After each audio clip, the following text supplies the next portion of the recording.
In just 2 weeks, the Guam Department of Education will welcome 72 4-year-olds to its pilot pre-kindergarten program.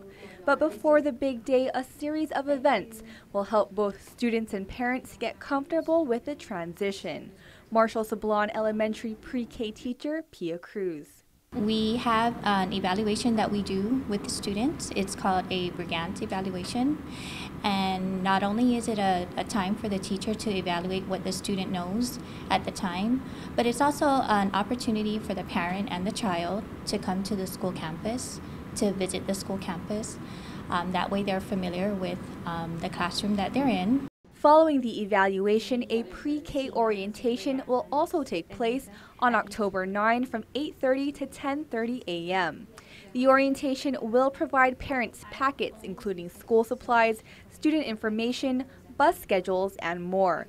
Then comes the big day on October 15.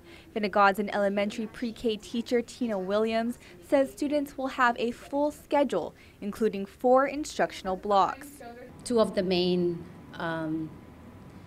skills that we are ready to take on with our children is the reading readiness skills and the math readiness skills. Lyndon B. Johnson Elementary pre-K teacher Nika Olalia and school program consultant Eloise Sanchez. We had developed all these curriculum and schedules all as a team, and I think we're pretty set for our first day.